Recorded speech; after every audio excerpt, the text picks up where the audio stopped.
ওমর রাতের বেলায় সবাই ঘুমাচ্ছেন, হযরত ওমরের ঘুম নাই। তিনি ঘুম থেকে জেগে রাত্রির বেলায় ঘুরে ঘুরে বেড়াচ্ছেন কে কি অবস্থায় আছে। ঘুরতে ঘুরতে দেখেন একটা তাঁবুর মধ্যে আলো জ্বলতেছে আর কান্নার আওয়াজ। আস্তে করে কাছে গেছেন, যে দেখেন একটা মেয়ে লোক কি জন্য রান্না করতেছে আর বাচ্চাগুলি পাশে বসে কাঁদে। তিনি ভিতরে ঢুকে বললেন, আচ্ছা মহিলা, তুমি এত রাত করে রান্না করতেছো কেন? এই বাচ্চাগুলি ক্ষুধায় কাঁদতেছে, যদি তুমি সন্ধ্যা রাত্রে রাঁধতে তাহলে তার অসুবিধা হতো না। মেয়ে লোকটি বলছে, পথিক, আমি তো তোমার চিনি না, তুমি তো আমার এইভাবে শাসন করতে পারো না।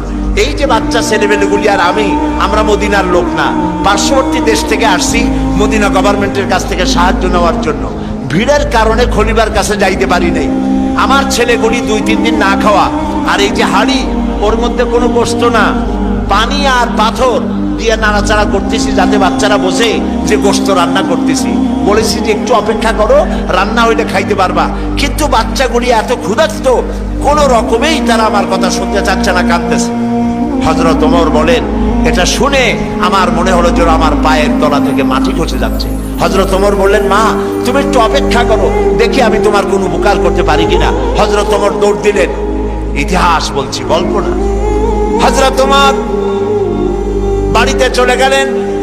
বৃদ্ধ হযরত আসনামকে ডাকলেন, বললেন, আসনাম, বস্তা নিয়ে আসো, বাইতুল মালের দরজা খোলো, বস্তার ভিতরে আটা ঢুকাও, পেঁয়াজ ঢুকাও, তরি তরকারি ঢুকাও। ঢুকাবার পরে বললেন, বস্তা বন্দি করে দাও। বস্তা বান্ধা হলো। হযরত ওমর বলেন, আসনাম রে, এবার এই বস্তাটা আমার মাথার উপরে উঠায়া দাও। হযরত আসনাম বলছেন, আমিরুল মুমিনিন, এই বস্তা বহন করার জন্য আমি খাদেম তো উপস্থিত আছি। হযরত ওমর বললেন, না, আজকের বোঝা আমার মাথায় উঠাও, কারণ কিয়ামতে তোমাকে আসামি বানানো হবে না। যে দৃশ্য আমি দেখে এসেছি কিয়ামতের দিন, এর জন্য আল্লাহ আমাকে আসামি বানাবেন। আমার বোঝা আমার মাথায় উঠাও। আটার বস্তা মাথায় নিয়ে হযরত ওমর দৌড়তে লাগলেন। অর্ধেকটা পৃথিবীর প্রেসিডেন্ট হযরত ওমর আটার বস্তা মাথায় নিয়ে দৌড়াচ্ছেন। তাঁবুর কাছে গিয়ে বস্তা ফালালেন। বস্তা খুলে আটা বের করে বললেন, মা রুটি বানাও। নিজে তরকারি কুটলেন, রান্না হয়ে গেল। তিনি বললেন, বাচ্চাদের আমি খাওয়াই, তুমি তোমার মতো খাও। 2 বাচ্চা 2 উরুতে নিয়ে হযরত ওমর বাচ্চাদেরকে রুটি খাওয়াচ্ছেন। মহিলাটি লক্ষ্য করে দেখলেন যে হযরত ওমর রাদিয়াল্লাহু তাআলা আনহু বাচ্চাদের খাওয়াচ্ছেন আর তার চোখ দিয়ে পানি পড়তেছে, দাড়ি ভিজে ভিজে পড়ছে।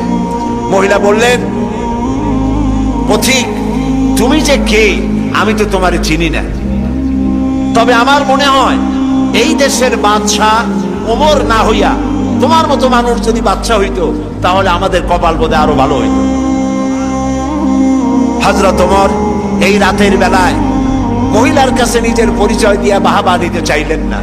তিনি বললেন, মা, আগামীকাল তুমি খলিফার দরবারে যাবে, সেখানে তুমি আমাকে দেখতে পাবে, আমি সেখানে তোমাকে বেশি কিছু দিতে চেষ্টা করব।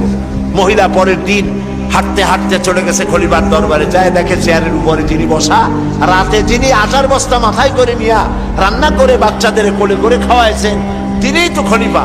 মেয়ে লোকটি থরথর করে কাঁপতেছিল। কাছে গিয়ে বলছে, আমিরুল মুমিনিন, আমি তো ভুল করেছি, আপনাকে কষ্ট দিছি, আল্লাহর রাস্তায় আমারে মাফ করে দেন। হযরত ওমর দাঁড়ায় গেলেন, বললেন, বুড়ি, বললেন, মা, আমার কাছে মাপ চাইও না, উল্টা বরং আমারে মাফ করো তুমি, কারণ তুমি বলার আগে আমি খোঁজ নিয়ে তোমার কাছে খাবার যে সময় মতো পৌঁছতে পারিনি, এই জন্য কিয়ামতের দিন তুমি আমাকে আল্লাহর দরবারে আসামি বানাইও না। সুবহানাল্লাহ। এই ছিল ইসলামী রাষ্ট্র।